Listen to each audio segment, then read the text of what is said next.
যেই সংবিধানের কারণে 24 সালে এসে আমার ভাই শহীদ হচ্ছে, যেই সংবিধানের কারণে আমার ভাই এখনো হসপিটালে কাতরাচ্ছে, আমাদের নতুন একটি সংবিধান প্রয়োজন।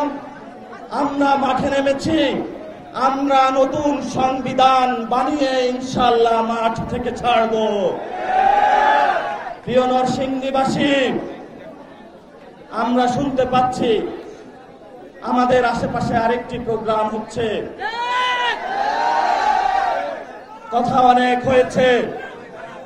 আমরা গত আগস্ট মাসে শহীদ মিনারে বিএনপি, জামাত, ছাত্রদল, যুবদল সকলে ঐক্যবদ্ধ হয়ে আমাদের এক দফার ঘোষক নাহিদ ইসলামের নেতৃত্বে বাংলাদেশের শেখ হাসিনা বিরোধী আন্দোলনের যেই সূচনা হয়েছিল, আবার নতুন বাংলাদেশ পুনর্গঠনের জন্য আগামী আগস্টের 3 তারিখে আমরা আবার সবাই শহীদ মিনারে একত্রিত হচ্ছি।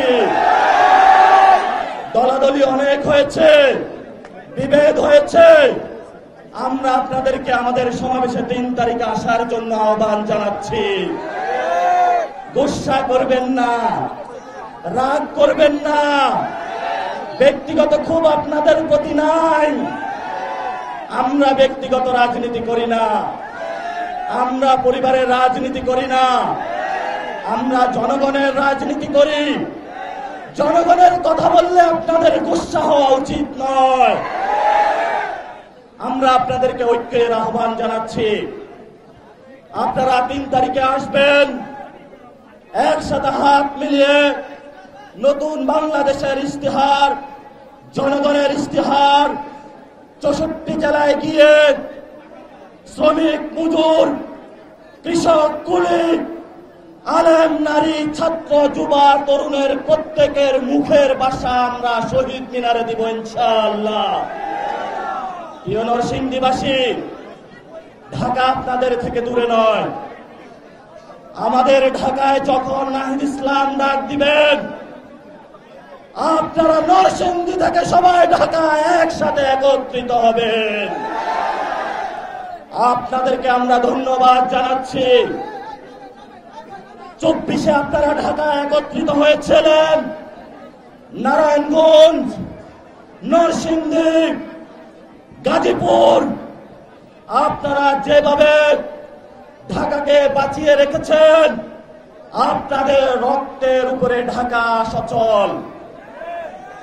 যদি ঢাকা চলে, নরসিংদীও চলতে হবে। যদি উন্নয়ন হয়, নরসিংদী তো হতে হবে। নরসিংদীর মানুষ অনেকাংশে বঞ্চিত হয়েছে। সকলকে তাদের উন্নয়নের জন্য কাজ করতে হবে। শেষ কথা যেটা বলবো, জামায়াত ইসলামী, বিএনপি, ছাত্রদল, যুবদল, এবি পার্টি, গণ অধিকার থেকে বাংলাদেশে যেই সকল রাজনৈতিক ব্যক্তিবৃন্দ রয়েছেন, আপনারা আমাদের সাথে আসুন। আমরা সংস্কারের সনদে ঘোষণা করি, আমরা বাংলাদেশের একটি ঘোষণাপত্র দেই, নতুন একটি বাংলাদেশ গঠন করি। যেই বাংলাদেশে আওয়ামী লীগের সংবিধান থাকবে না, যেই বাংলাদেশে বৈষম্য থাকবে না, যেই বাংলাদেশ হবে আমাদের মায়েদের, যেই বাংলাদেশ হবে আমাদের নারীদের, যেই বাংলাদেশ হবে আলেম সমাজের, যেই বাংলাদেশ হবে কৃষক, কুলি, মজুরের। আমরা কি এই কথাগুলো দোষের কথা বলি? 71 সালে প্রত্যেক ঘরের মায়েরা দরজা বন্ধ করে রাখত। কখন নাকি পাকিস্তানি হানাদার বাহিনী দরজায় এসে ঠক ঠক করে। আপনারা কি ইতিহাস শুনেছিলেন? আর এখন বাংলাদেশে ব্যবসায়ীরা মোবাইলের দিকে চেয়ে থাকে, কখন নাকি রিংটা বেজে উঠে, হৃদয়টা হু করে উঠে, তাকে কত টাকা চাঁদাবাজি দিতে হবে। ব্যবসায়ী ভাইরা, আপনারা বাংলাদেশের ব্যাকবন। নরসিংদীতে আপনারা ব্যবসা করছেন, স্পিনিং মিল রয়েছে আপনাদের। আপনাদের নিরাপত্তা আমরা দিব। আমরা কোনো চাঁদা নিব না আপনাদের কাছে।